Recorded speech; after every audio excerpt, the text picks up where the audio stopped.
Greetings and welcome to the Stoic Gamer podcast. My name's Michael Bolton. In this podcast, I talk to players at all different levels of the hobby about their experience going to competitive events, whether it's their first time or whether they're a seasoned old timer like myself.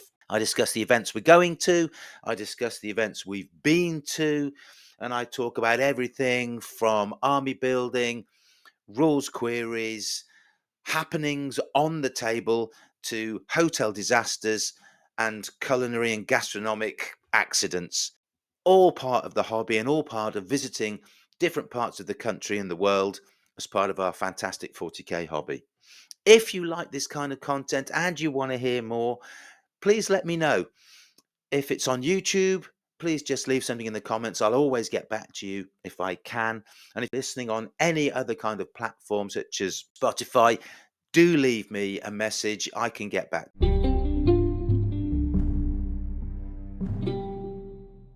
As a Necron player, I'm really excited about the new codex. I've had it in my sticky hands for 10 days or so now, and I've watched some YouTube videos of the pundits talking about the different detachments, the changes in the data slate, what it should be about, how good it is, how bad it is it better than the AdMech codex that was released at the same time? I'm going to go through my thoughts now.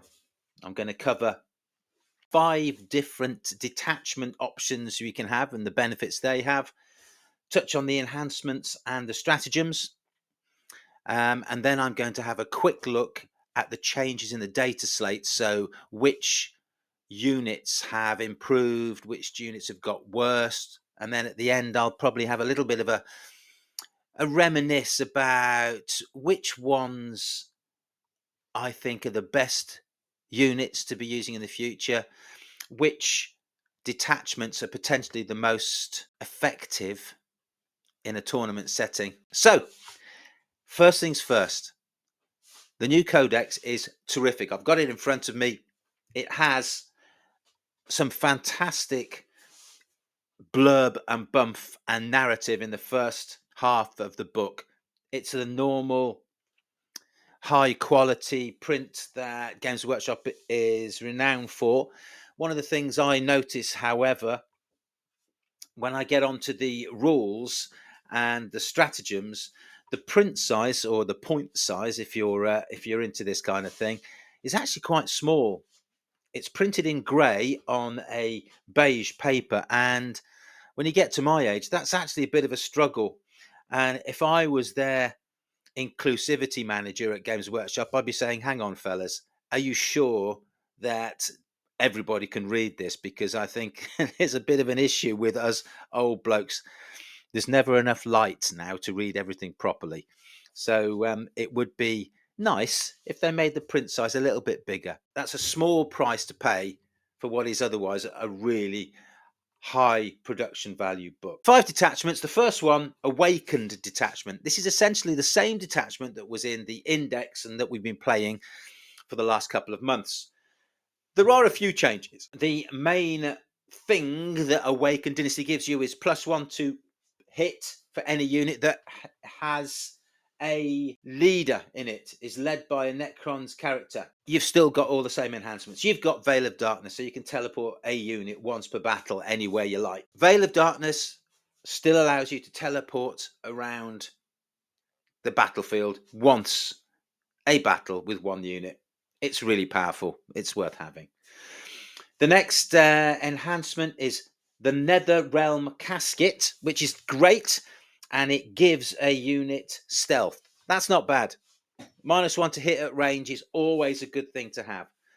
The next thing they've got is Phasal Subjugator, which is an aura of 6 inches. It used to be the Sovereign Coronal, and it's been changed slightly so that each time a model in that unit makes an attack, you add 1 to a hit roll for units within 6, as long as they're not a character. So it's slightly different. You don't count as being led anymore, so you don't get the benefits of any of the other stacked buffs, but you do get add 1 to the hit roll. The next enhancement is Energetic Dermal Bond, which everybody loves. and basically it gives the bearer a feel no pain of 4 up. Pretty standard stuff. It's what we had before. Having +1 to hit on everything is excellent. It's not to be sneezed at, and I think too many people might be excited by the new detachments and move away from this one, despite it being quite a powerful buff. So what are its stratagems? Same as they were. You've got a strat that allows a character to stand up again. This time they've tidied it up so it actually gets up at the end of the phase. Previously, in the index version, you could get up, and if there were still wounds to be applied, you could instantly die again, which was a bit crazy. You've got the protocol of the Undying Legions, which allows you to reanimate after somebody has shot at you or fought you. Great. What's wrong with that? Nothing. If you're being led by a character, you get D3 +1 wounds, so it's all good. You can have the protocol of the Hungry Void, which is +1 strength in melee, which is great. And if you're being led, your AP goes up by 1 as well, so that's great. You've got the protocol of the Sudden Storm, which basically makes all of your weapons assault weapons. And if you've got a character in your unit, you can re-roll advance rolls. So, that's giving you the opportunity to move your immortals with their Tesla quite nicely. Re-rolling advance rolls, not too bad. You've got the protocol of the Conquering Tyrant, and then you've got protocol of the Vengeful Stars. And this is a bit of a funny one. Basically, this is in your opponent's shooting phase, you can target a Necron character unit. So it's got to be a character. You target your character, you spend your 2 command points here, and after the enemy has finished shooting at another unit, you can then, if it's within 6 inches of your character can shoot back. It's a bit situational, and it's 2 command points. Not so sure about that one, but you might be able to use it with something like the Silent King. If he's 6 inches behind a unit that's being shot at, you might dare people to shoot at it. Overall, I like this detachment. It may be because I'm familiar with it and I've been using it for the last few months, just with a few changes. But I think that it might be quite good. And I think too many people are going to be jumping to the Canoptic Court or something else. So talking of the Canoptic Court, let's go to it. The Canoptic Court. This is the one that there's been a lot of people chatting about. This is the one there's been a lot, most noise about. And I can tell you why, because it is, on first glance, really, really good. If anybody's familiar with Chaos Demons and their Shadow of the Warp, then you'll know how this works. Basically, the Canoptic Court special rule is if you're in your power matrix, you can re-roll all your hit rolls. What's your power matrix, I hear you say?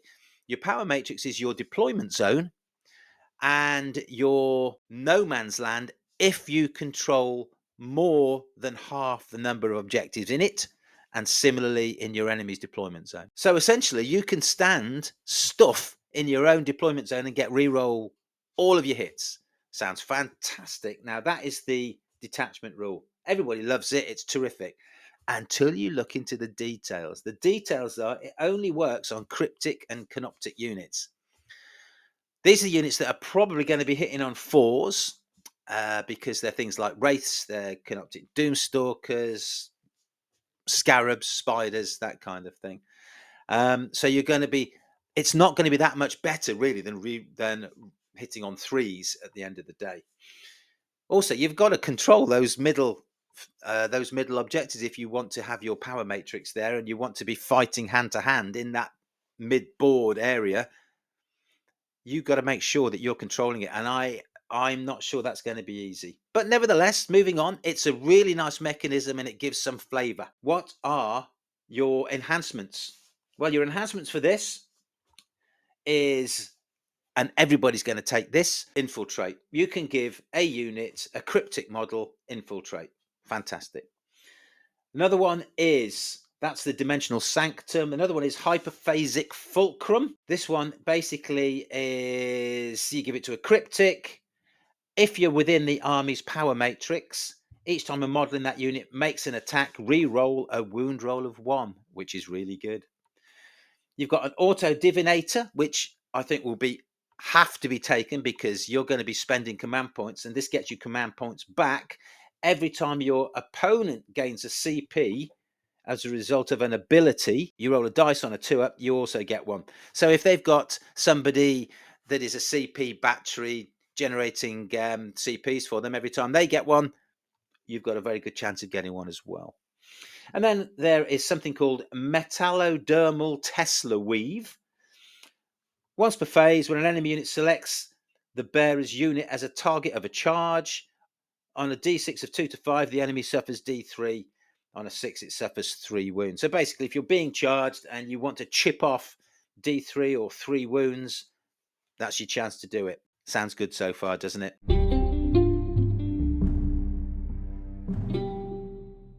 This detachment really relies on the boosted wraiths and the combo you can have with immortals. So here's the deal. Basically, wraiths have now got 4 wounds. You can now attach a cryptic to them. So you put a technomancer with them, gives them a 5-up, feel no pain, on top of their 4-up invulnerable save and their 3-up normal save.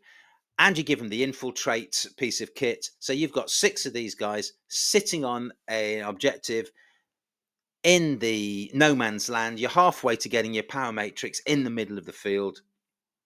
It's all looking good. That's the first combo that is really quite powerful. They're not bad in combat. They're OC2. They're not gonna scare anybody, but they're pretty resilient. And you can repair them at the end of each movement phase with the Technomancer, and then you get D3 wounds back when you reanimate in your command phase. So they're pretty roughy tufty, and 4 wounds is really powerful. So that's the first one. The second one is the ability to make your Tesla firing immortals absolutely terrifying when they shoot.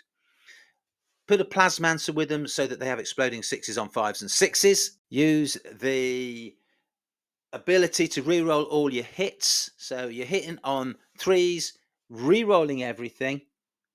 It's pretty good. Gets better. Then, if you're shooting at anything, you're rerolling 1s. And if you're shooting at anything on an objective, you're re-rolling all of your wounds. And get this, there is a strategy to change all of your wounds to devastating wounds. So 20 shots, exploding 5s, re-rolling all your wounds if you're shooting at something on an objective, which you will be, devastating wounds. Just get that, think about that. Those are the 2 combos that make this a very, very powerful detachment. I'm not sure it's going to be as powerful as you think. The immortals are good. They're very good. The wraiths and the amount of these you see online at the moment, people are painting 18 of them, blah, blah, blah. They don't do anything. I think they're the kind of unit you can tie up in combat and they will do nothing the entire game. So if you can get them before they get onto an objective, that is 300 points or so wasted for them, doing nothing. Even if they're on an objective, they're OC2, so that if they're all on the objective, it's 12, 13. If you chip them away and consolidate into them, you're going to be starting to take over that objective, especially if you've got OC2 troops yourself with a smaller base than the big 50 mil base that the Wraiths are on. When they reanimate, they'll have to come back at the back or the sides. They might not be able to get on the objective, and then you're on the objective. So resilient troops in close combat with them could negate them entirely. This is one of those detachments that is going to be great to play with, great fun, but there will be ways to tech into it. So let's see how it goes after a few months of competitive play. Alrighty. So talking of them, let's get on to their strats. Their strats, what have they got? The issue with their strats is they all affect canoptic or cryptic units. Some of them do both. Some of them do only canoptic. And that's the issue. So there are rules. There is for example, you can make something untargetable if it's more than 12 inches away, but it's got to be canoptic. So you can't use it on your immortals, who are cryptic because they've got a cryptic with them, but they're not canoptic. There is another one where if anybody moves within 9 inches of you, you can make a normal move of up to 6 inches. Both of those super powerful, but they're limited because they're both canoptic units only. So think about that when you're building your list. It's really important. I was hoping to use a flyer because something else that I'll talk about when I get onto data slates, the flyer allows you to arrive on turn 1. No one's mentioned that, but you can. So I'm thinking that'd be great. I can make the flyer untargetable because it'll be more than 12 inches away. I can dump a load of flayed ones, no, not flayed ones, a load of immortals onto an objective. Everything would be great. But I can't because they're not canoptic. So that's bad. But I think this is where the balance comes in. Another one, Curse of the Cryptic, is hilarious. If a cryptic model dies, basically, until the end of the battle, each time a friendly canoptic model makes an attack that targets the attacking unit that killed your cryptic, you add 1 to hit and wound. Ha ha! I don't think it's going to be brilliant unless you've got 45 or 50 points left to throw a random cryptic at the enemy's big monster unit that you want to kill, and then everything in your army that's canoptic from there on in gets +1 to hit and +1 to wound. That'd be funny. You've also got Sunsure of Eradication. This is good. This is the one that makes all your weapons devastating. Ouch. But again, this one, you can be cryptic or canoptic to do that one. Solar Pulse is good as always, especially if you've got 0 AP or -1 AP weapons, because it means you select an objective within 18 inches of a cryptic, and then any Necron model, has the ignores cover ability while you're shooting at them. It's all fantastic stuff. It's a great detachment. It's the one that everybody will be drawn to. Not sure it'll be the one that everybody's playing in 6 months' time. But what do I know? The next one is the Annihilation Legion. This is the one that's got a bad rap from everybody at the moment. This is the close combat one, and I understand why, because the detachment rule is called Annihilation Protocol, and frankly, it's pretty pants.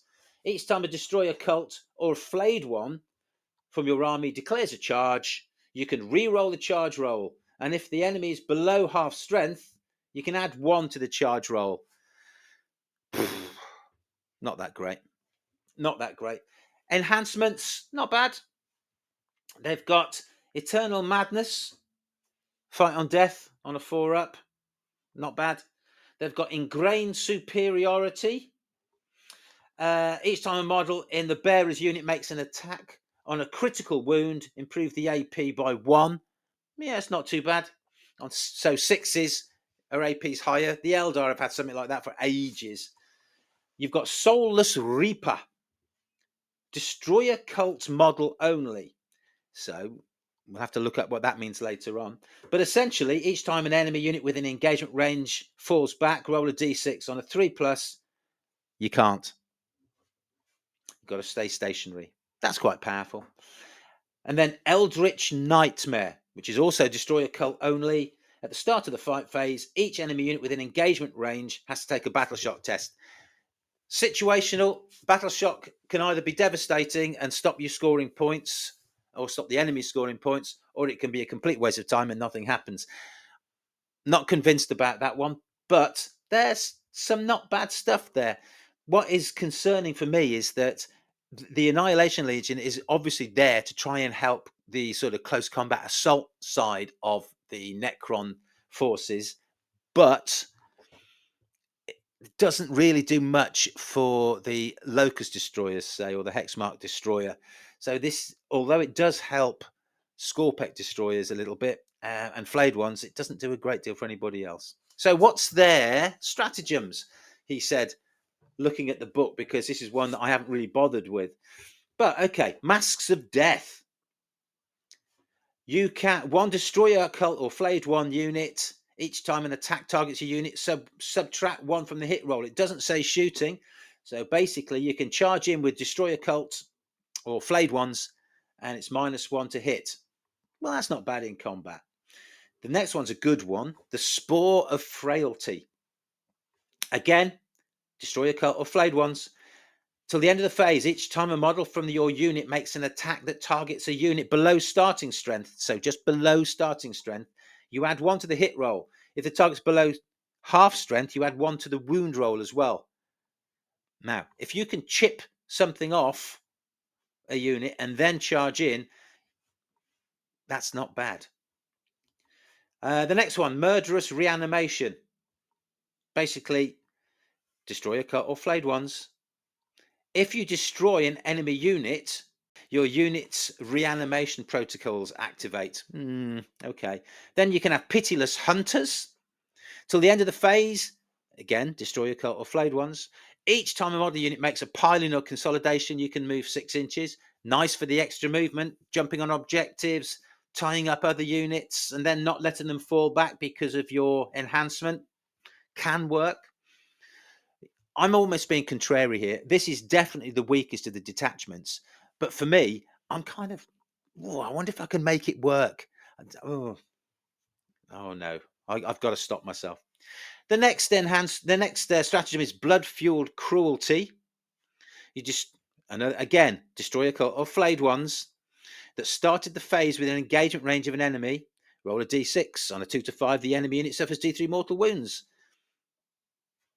On a 6, the enemy unit suffers 3 mortal wounds.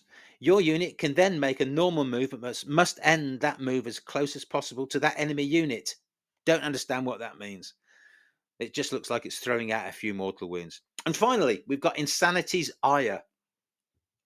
Again, destroy a cult or flayed ones.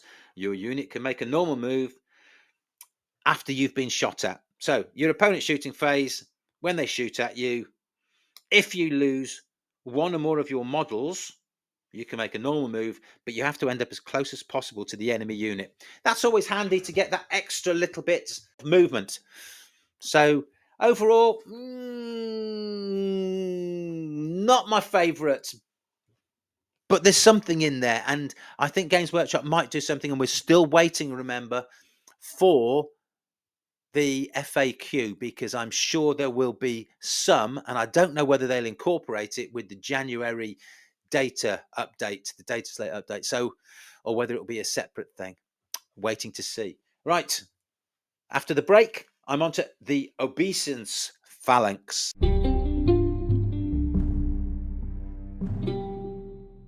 So far, we've looked at 3 detachments. The first one, Awakened Dynasty, it's about having leaders with units. +1 to hit if you do. The second one we talked about was the Canoptek cryptic-based detachment, the Canoptek Court, which talked about a power matrix spreading over the battlefield and giving you re-rolls to hit if you were in it, along with other things depending on your stratagems you were playing and your enhancements. The last one we've just talked about was the Annihilation Legion, which was buffing flayed ones and destroyer cult units, obviously in an attempt for Games Workshop to encourage close combat play with Necrons. Not entirely successfully, in my view, but that's fine. The next one, the Obeisance Phalanx, is basically built around leaders. It's built around having centerpiece models, I think. And its detachment rule is something called Worthy Foes. Worthy Foes, in your command phase, you select an enemy unit, and until the start of your next command phase, each time an Overlord, Lich Guard, or Triarch unit from your army makes an attack that targets that unit, you add 1 to the wound roll. So it's a bit like Oath of Moment in the Marine list, where we're going to pick something, and as long as you're an Overlord, a Lich Guard, or a Triarch unit, you get +1 to wound. That's pretty good. That is pretty good.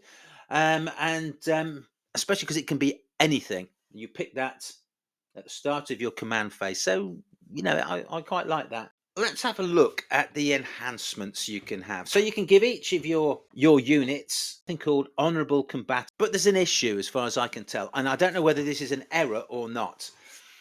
There are some things that don't seem to have the Overlord or Triarch keyword. The Silent King does not have the Triarch keyword, despite being the ultimate Triarch. He is the Triarch. So at the moment, a lot of the buffs don't apply to him, which is crazy. Similarly, Triarch, things like the Triarch Stalker doesn't have the Triarch keyword.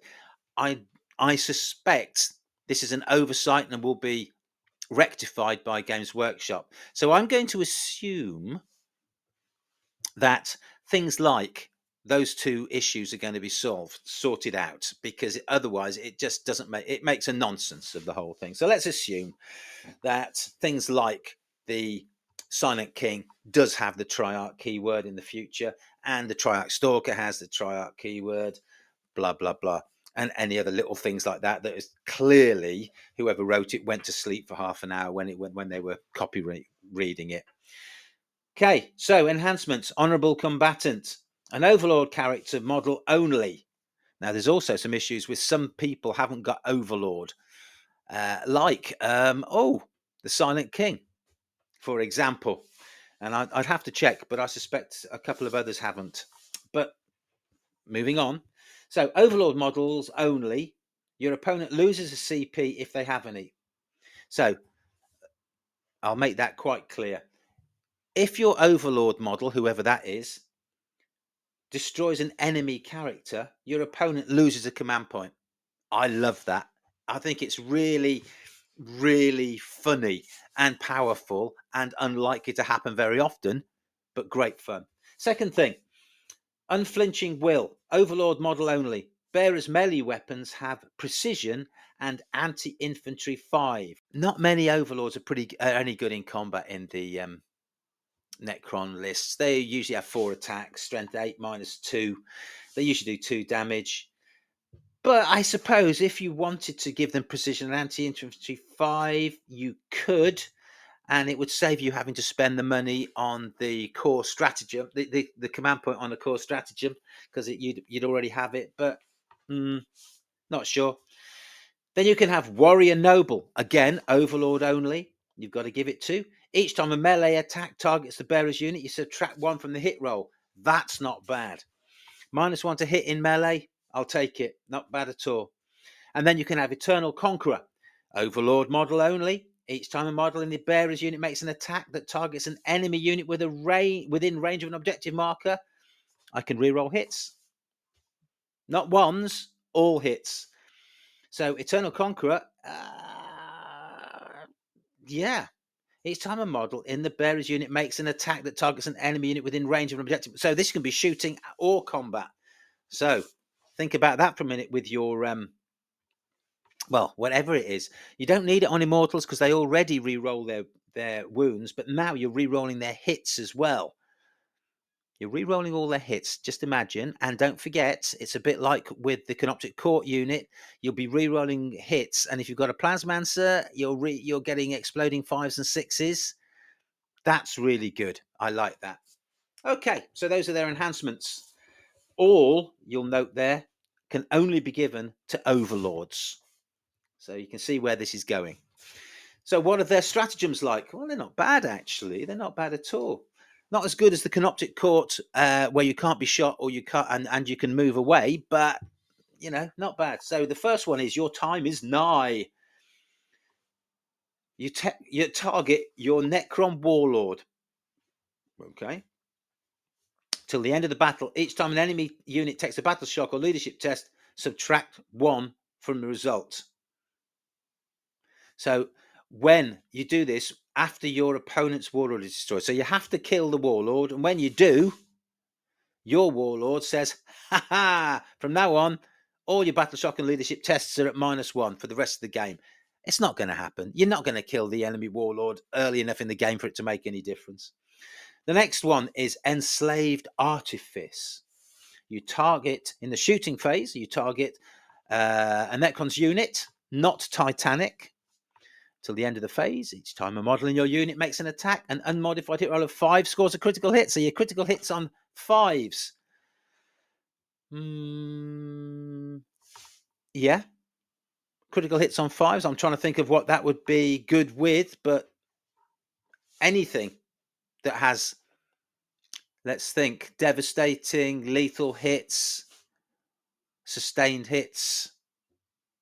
Tell you what, it might be good on. It might be good Oh no, you can't. It's a Titanic. I was thinking it would be good on the death rays on the monolith, which it would be, but you can't because it's a Titanic unit. Not bad. I'd have to look at the data slates a little bit more to see what works best with that. But there's bound to be some combinations if you can give critical hits on fives. The next one is nano assembly protocols. Subtract one from damage characteristics on a Necron vehicle. That could be good. Stick it on your monolith or your silent king, and your -1, -1 damage. All those damage twos become -1 damage ones. Pretty good, like it. The next one is Sentinels of Eternity. Target a Lich Guard or a Triarch Praetorian unit, selected as the target of one or more attacks till the end of the phase. Each time a model in your unit is destroyed, it's fight on death on a 4-up. The next one is Suffer No Rival. Again, Lich Guard or Triarch unit from your army that's been selected to fight. All the melee weapons get precision. I don't know why that would be good. I really don't. I can't see how that would be good. But it costs you 1 command point. I suppose it would be. It's if you desperately needed to kill the buffing characters in the enemy unit. Okay. And then finally, you've got Territorial Obsession.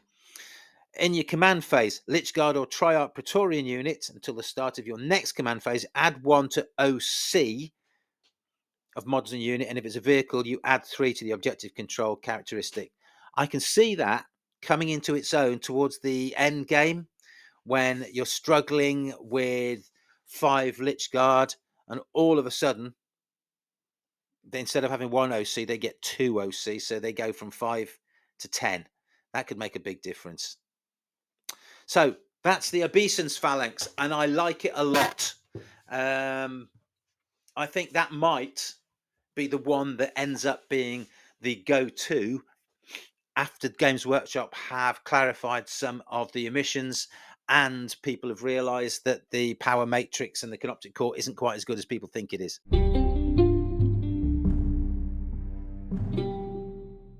Which brings us on to another really exciting detachment that I think people have got really excited about, and could well be the go-to. And I'm happy to eat humble pie if it is. This is called the Hypercrypt Legion, and this basically allows a number of Necron units to be removed from the table at the end of your opponent's turn and then replaced in your turn in your reinforcement phase.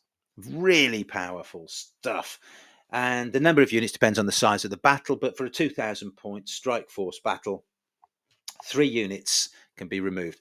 And it says Necron units. It doesn't limit them to either infantry like it does with some of the Marine lists like Grey Knights. It just says Necron's units. Catans, monoliths, silent kings, anything you like. That's interesting, isn't it? Deep striking Titanic monolith, anybody? Yes, I'll have 2 of those, thank you. Very, very good. So what are their enhancements? Well, they're all built around getting a monolith on the table. I think Games Workshop have thought to themselves, we like that model, let's get it on the table. And there's a few in here that will, a few stratagems and a few enhancements that will encourage one to take a monolith. So what's the first one? Dimensional Overseer. You give this to a Necron model while the bearer is on the battlefield or in reserve. Add 1 to the number of units from your army that you can select for the hyperphasing rule. Do you really want 4? Do you really want to remove 4 units at the end of the opponent's turn and bring 4 down? Probably overkill. You probably don't need it. Next one, Arisen Tyrant. I like this one. Necron model only. Each time a model in the bearer's unit makes an attack, you can reroll a hit roll of 1. And if the bearer's unit was set up on the battlefield this turn, you can reroll the hit roll instead. Well, if you're taking models, units off at the end of the opponent's turn and bringing them back, that is going to be used every turn. And every turn, you're going to be able to reroll all your hit rolls. So remember the combo with the Immortals, rerolling hit rolls. 5s are at double exploding, rerolling hits. Wounds are all rerolled if the target is on an objective. It's the same thing, but this time you get it the turn that you arrive from strategic reserves. that everybody will have if you're running this detachment. Then you've got hyperspatial transfer node. Necron's model only. Each time the bearer's unit advances, do not make an advance roll. It automatically moves 6.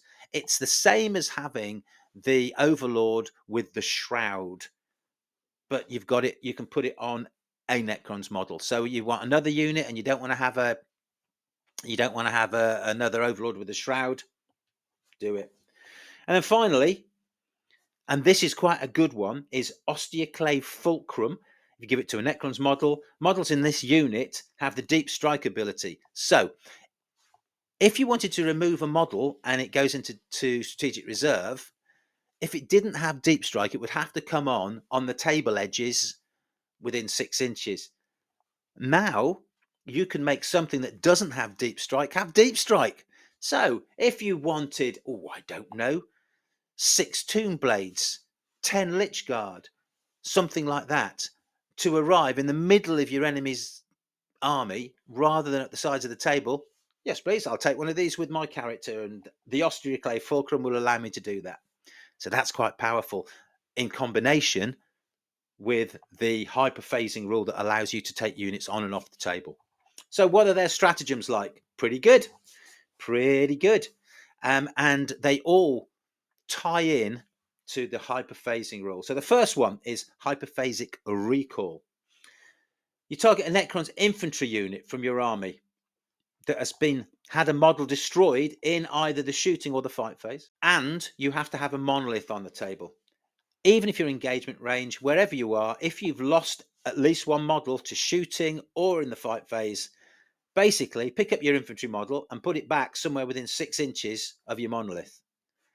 That's fabulous. It's like falling back, but it's free. Well, it's not free, it's 2 command points, but all of a sudden the enemy is left standing there with their knickers down, then you can shoot at them.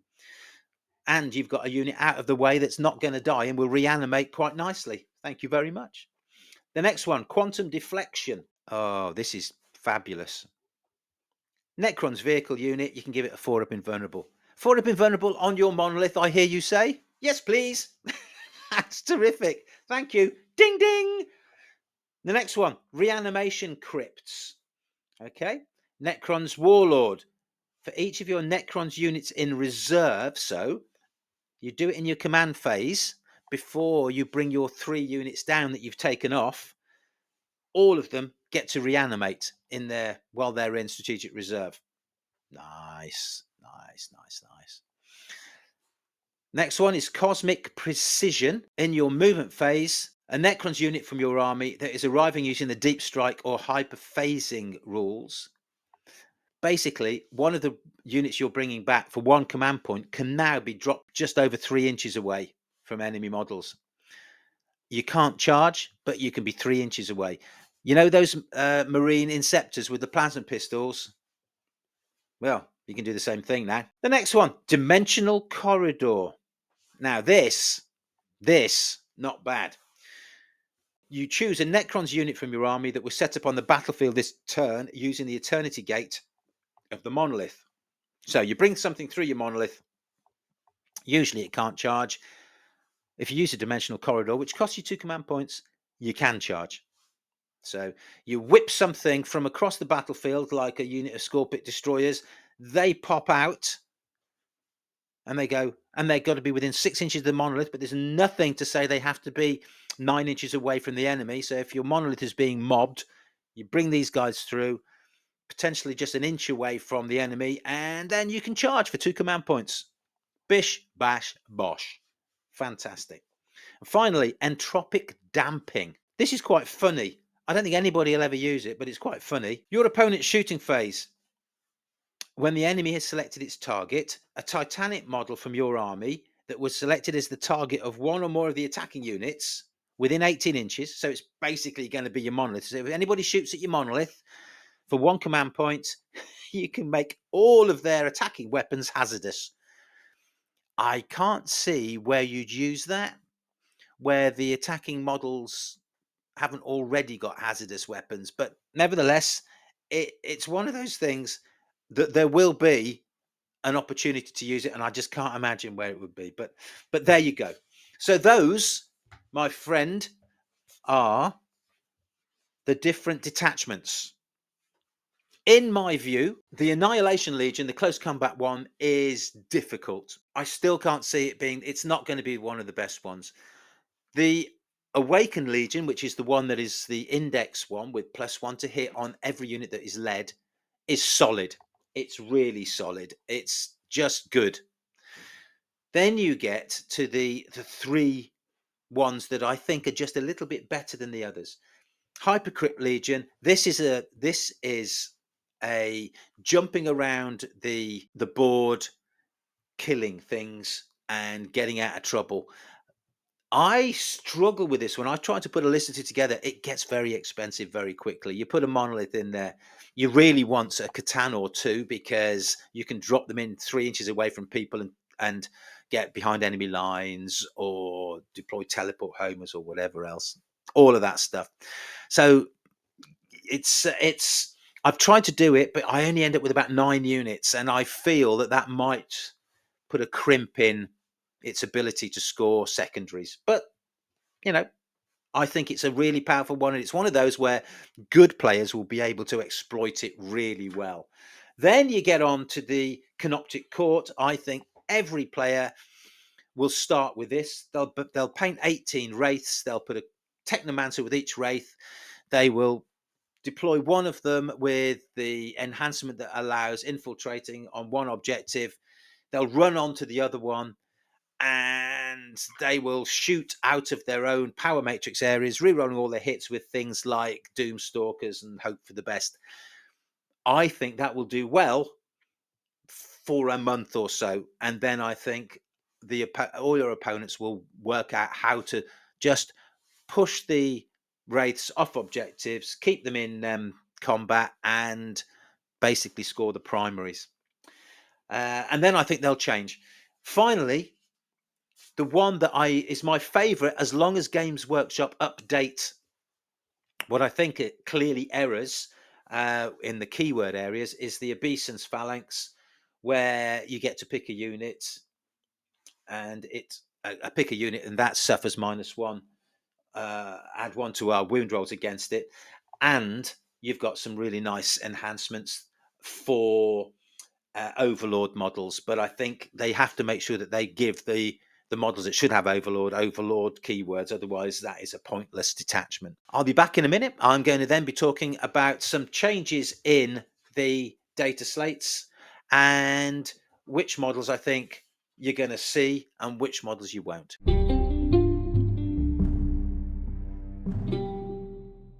I've been playing with the Necron army for a while, so I have in my head about 3 editions worth of data slates, so I could get some of this wrong.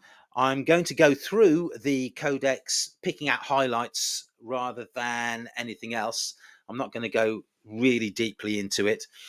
And if I refer to the previous index or codex and get things wrong, forgive me. I haven't got that in front of me. I'm just going by memory. So the first page, the Silent King. More or less the same. 16 wounds, really good guns, hits on 2s, blah, blah, blah. The only change is he is still able to pick one of 3 abilities at the beginning of the command phase. One of them used to be a bubble of 6 inches where you could re-roll hits and wounds of 1 in shooting ranged attacks.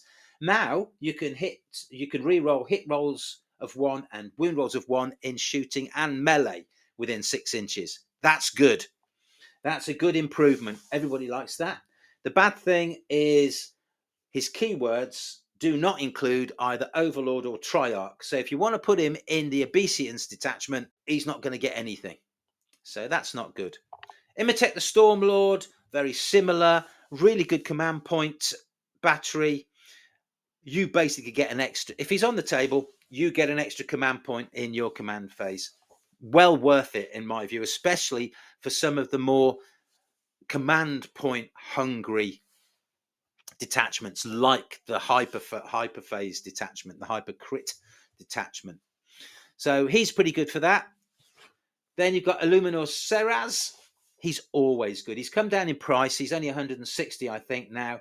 And basically, he's got a bubble of 3 inches, or is it 6 inches? I can't remember. 3 inches.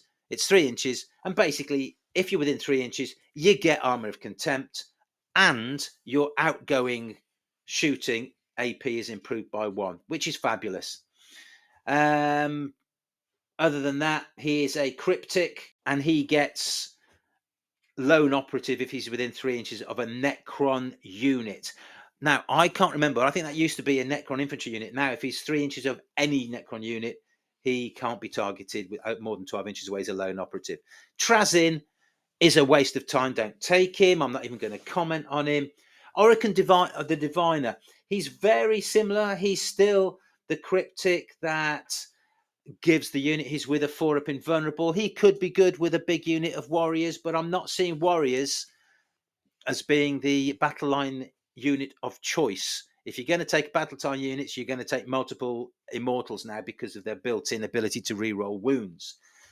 Overlord with translocation shroud. You are going to see loads of these. These are the guys that give you an automatic 6-inch advance. They're identical to the other overlords, really, in any material way, and they get the same my will be done, which allows you to use a stratagem for 0 CP, and the one you're going to use is the 2 CP battle line tactic that gives you devastating wounds on your immortals. You're going to put him with an immortal unit. They're going to get lots of attacks, and they get all of their wounds are going to end up being all of the critical wounds are going to end up being devastating. So I think somebody brighter than me online worked out that a normal unit shooting at virtually anything would get about 8 devastating wounds. So thank you very much for that. Then you've got your normal overlord. You're not going to take him because you're going to take the overlord with the translocation shroud. He's much the same. He's just got -1 damage to him if anybody's fighting him. Yeah, you're going to take the other guy. Catacomb Command Barge. Good, tough, not bad if you're going to take the detachment that allows you to give a 4-up invulnerable. Sorry, it's already got a 4-up invulnerable. I wouldn't take him. He's got a 6-inch bubble to add 1 to OC. Yeah, not bad. Scorpec Lords. If you're going to take lots of destroyer cults and Scorpec destroyers, he's not bad. He gives you lethal hits plus a little thing himself, and he's not bad in combat. He's got 7 wounds, hits on 2s. I think you can do better. Locust Lord, probably the best of the general purpose lords that you can have that aren't the guy with the shroud. He's okay. If you're going to take Locust Destroyers, he ain't bad. He gives you hit rolls 5, scored a critical hit. I've used him a lot with my Locust Destroyers so that 5s and 6s are lethal hits. He's not bad. Royal Warden has had a little bit of a glow up. Now, if you attach him to a units he's with can declare a charge and shoot in the turn in which they fell back. Really powerful for your immortals. How cool is that? What else? Psychomancer. He's had a bit of a glow up as well. This is about battle shock. If he was a lone operative, I'd have 2 of him at least, but he hasn't, so he's going to die. Because you don't want to attach him to units because you've got other things that buff the units that you want with the unit. He's basically in the battle shock step of your opponent's command phase. If the enemy unit is below its starting strength and within 6 inches, you subtract 1 from the test, and you can make people take tests. It's good. I mean, it's not bad, but you're not going to take him. Chronomancer, on the other hand, you are going to take as an alternative to the Plasmancer. The Plasmancer gives you exploding 6s on your Tesla Immortals. The Chronomancer does 2 things. It gives the unit -1 to hit, which is fantastic, and it gives them an extra 5-inch move after they have shot. So if you've got a unit of Immortals with a shroud, they move 6 inches. they move 5 inches. Then they move 6 inches when they advance automatically, so they move 11. Then they shoot with all of the stuff we've been talking about, and then they can move another 5 inches. Well, you can't have the Chronomancer and the Plasmancer. You've got to make your mind up. But I'm putting the Chronomancer with my Gauss Blaster Immortals, and I'm putting the Plasmancer with my Tesla Carbine Immortals. We'll see how that works. Plasmancer, we've talked about. He's the one he's got a reasonable good bit of shooting of his own with his Plasmic Lance. He also has an ability with Living Lightning to pick on a unit within 18 inches and roll some dice, and for every 4 he does a mortal wound. But the main thing is he gives his attached unit critical hits on 5s. All good so far. All the Catans are better. They're all better because they've all got a 5 up, feel no pain. It makes them incredibly tough. I don't care which one you take. The Deceiver has got stealth, so it lasts a bit longer, but it doesn't give out the damage. The Nightbringer is awesome in combat. I'd be taking him in every Necron list. The Catan Shard of the Void Dragon, he's okay. He's better if you're going to face a lot of vehicles, but other than that, the Nightbringer has just about got it. And the Transcendent Catan is the most expensive, but you can have multiple ones of him if you want, because he's not a epic hero. But again, he's not going to do a massive amount of damage, but he is going to be moving anywhere on the field of play to score you all those little secondaries. So he's, if you can afford them, I'd have Nightbringer just to tie up a flank or stand in the middle somewhere, and Transcendent Catan to be hopping about all over the place. Then you got Warriors. They don't reanimate the same. The best they get now is they get to their D3 reanimation like anybody else, and their special abilities, you can re-roll that D3. Not great. Immortals, fabulous. 10 in a unit. Reroll 1s to wound. Reroll all your wounds if you're shooting at an enemy unit on an objective. Hexmark Destroyer, don't take him. Lich Guard, not bad, but perhaps units of 5, they still, if they're led by a noble, the Particle Caster now hits on 3s. All of the Particle Caster weapons that used to hit on 2s on the Tomb Blades and on the Wraiths, if they were taking Particle Casters, used to hit on 2s, they now hit on 3s, which is sensible. Deathmark's just the same. They can deep strike, really good value at 65 points for 5, potentially chipping a wound off with their precision weapons. Flayed ones, just the same. They can infiltrate, which is great. They got stealth, so they're -1 to hit. And they make a complete mess of units that are less than half strength because they have something called flesh hunger. And if they're fighting a unit less than half strength, a successful hit roll scores a critical hit. So they're hitting on 3s, and every one of those is a critical hit. It's not too shabby, is it? Especially if you can give them something else to go with it. Cryptothals, not as good. They put them with a unit of Immortals if you've got 60 points left, because it does make that unit of Immortals a little bit less brittle. Tomb Blades, big changes here. If you keep them with the 4-up save, they move 12 inches, and their bonus is after they've shot, they get to move another 6, which is fabulous, as well as the scouting 9. That's great. If you give them a 3-up save, they only move 8 inches, so I wouldn't do that if I were you. Just keep them at moving 12, shoot something, and then hop round a fence or behind cover or something. Well worth it. And you've still got you're going to take the particle beamer with blast, devastating wounds, D6 attacks, but you're hitting on 3s instead of 2s now. I like it. Scorpec destroyers, close combat. They only have one weapon now, and the weapons are all the same. So they've got hyperphase weapons, strength 7, -2 damage, rerolling hit rolls of 1, and you reroll the whole hit roll if you charge. So not bad. Ophidian destroyers, these are the ones that can disappear and then reappear the following turn. I've had no luck with these. They don't seem to do anything for me for 100 points. So, take your pick. If you think you weren't going to use them in turn 5, great. Locust Destroyers, I've had really good things, really good games with them, with the Locust Lord, re-rolling 5, critical hits on 5s, doing lethal hits, which has been great. And then I've fought other things which have reduced the damage from 2 to 1, and they've done nothing. So, but you can take them in units of 1, so they're pretty good at screening things out for 30 points at the backfield. Same with Locust Heavy Destroyers.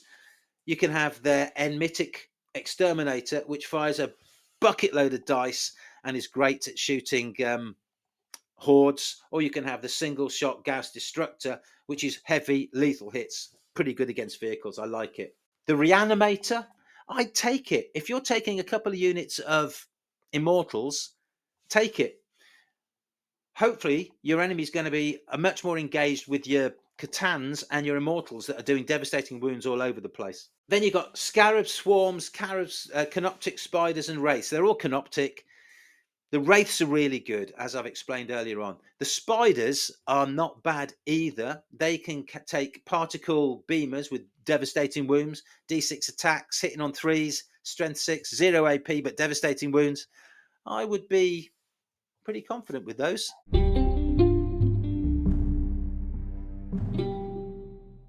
So the Canoptic units, all pretty good.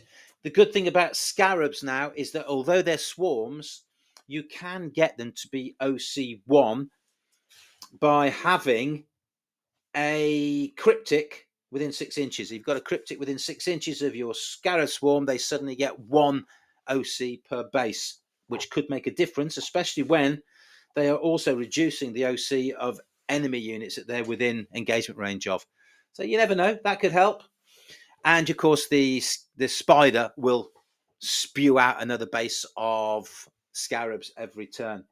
Then you've got the Triarch Stalker. I'm not sure about this. The Triarch Stalker has never been usable in my book. It's now got a Scout 8. So you could have a Walker. Imagine it's a Dreadnought. Scout 8 onto an objective, or damn near a midfield objective on turn 1. The other boost it has is that if it shoots at something, until the end of the phase, that unit can't have cover. So if it shoots at something, every other part of your army shooting is benefits. And it's got the heat ray. Yeah, it's not bad, but it's probably overpriced, I think. It's about 125 points. I could be wrong there. Canoptic Doomstalker. This is the shooty one. Shooty 4-legged War of the Worlds type creature. Hits on 4s with its strength 14, -3, flat 3 damage gun. I thought this was going to be as good as a Forge Fiend in the power matrix, because you'd be re-rolling all your hits with this, because it's got a 48-inch range. You can be in your own power matrix in your deployment zone from the get-go. After having done the numbers, unlike a Forge Fiend, if I shoot this at Chosen or 3 wound models, it's going to kill 1 or 2, maybe 3, probably 2. And it's not going to do enough damage. So I've just painted 2 of them, and I'm not sure they're ever going to see the light of day. Annihilation Barge. I love Annihilation Barges, but I'm not seeing them in any games. They're nice little things, only 115 points. They've got arcing, malevolent arcing, where you can do spill damage from splash damage. I mean, from your what's it called, twin Tesla Destructor. It's all 0 AP, and anybody in cover is going to benefit. So I'm not entirely sure. Doomsday Arc is still your go-to big gun of doom, with D6 +1 shots from at 72-inch range, hitting on 3s, strength 18, -4, 4 damage, doing devastating wounds if it doesn't move. But it's the size of a house brick, and moving it around the table can often not be easy. On the upside, sometimes you can move block with it. But if you're move blocking with it and not shooting with it, then you've probably lost the game already. Ghost Arc is the same kind of thing. It's a repair barge. It's your transport for your warriors. You can only put warriors in it, so all characters. And frankly, if you're not taking warriors, and I don't think many people will be, you're not going to see many of these things on the table. Doom Scythe. It's a flyer. It's got a big gun. 3 attacks with sustained hits, D3. So you could have a lot of attacks. Strength 16, -4, damage is d6 +1. Well worth having. It's okay. It's one of those things where if you're really going to fight things like night spinners, then you could get behind them, shoot them with this thing. So I mean, what its special rule is: if you shoot at somebody with its death ray, if the enemy stands firm, then a successful unmodified hit roll of 5 scores a critical hit. So you get 5s getting sustained hits if it stands where it is. If it ducks for cover until the start of your next shooting phase, each time modeling that unit makes an attack, it's -1 to hit. So you can make them duck for cover, or you can stand there and get sustained hits 3. I think it's okay. You just don't see many flyers because they're too vulnerable. The night side is the transport version of that. It's a flyer, but the change here is that it says the model can be set up in the reinforcement step of your first, second, or third movement phase. That sounds good. That sounds like you can come on turn 1 like a drop pod. The difference is you continue to move. You can also pick up infantry units that are within 6 inches rather than 3 inches.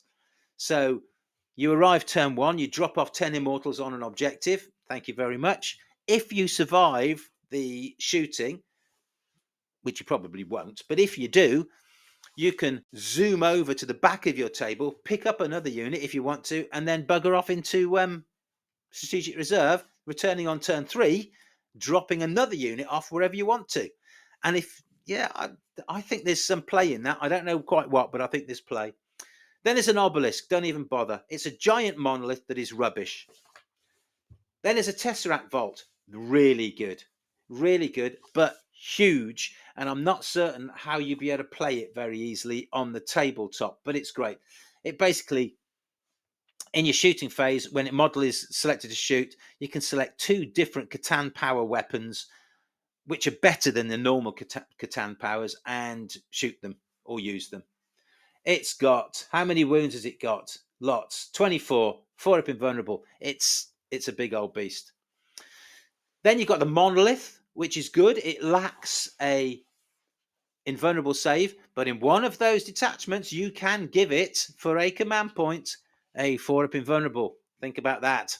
I'm liking it. I think it's the Hypercrypt one. It's got death rays, which are good, and it's got all the shenanigans you can do with the Hypercrypt detachment about moving units around the table. So monoliths you might see. They're only 350. I thought they'd go up, but they didn't. So you might well see them. Finally, Convergence of Dominion. This is the fortifications. I quite like this. I don't think you'll see it, but if you have an extra 60 points, you can now take up to 3 of them. You can take them individually at 60 points each, and they're like a tough fortification. You can't move them. They can't fight. They've got a gun that is 3 attacks, hitting on 4s, strength 6 -2, doing a flat 3. So you could do something with it. And infantry units within 6 inches get a 6 up, feel no pain. It's one of those things. It's 60 points, stick it in your backfield, and it just stops people deep striking or messing about. And if they do deep strike, you can shoot them. That's it. What do I think? I think the Codex is not overpowered. I think it is quite good. I think some of the detachments are nice. It's given players the opportunity to do different things. There are numerous builds in this book, and I'm not sure I found one that is really overpowered yet. I've been thinking about them, and every time I think of how good it is, imagine myself being an opponent who's using Eldari or Chaos Space Marines or Custodes, and think, oh no, I can tech into that, I can fix that, I can beat that. So I think overall it's good. I think there are obviously some things that Games Workshop need to do in terms of an FAQ to make sure that the right keywords are in the right places so that players can use the detachments, I think, as Games Workshop intended. And I think there may be a few points changes.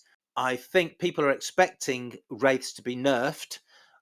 I think Games Workshop, if they have sense, will leave it a few months because I'm pretty sure that those wraiths are not going to be as good as people think.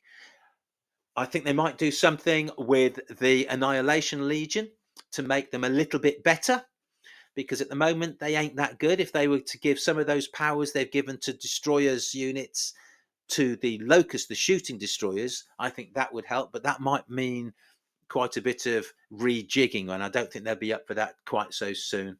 Overall, I really like it.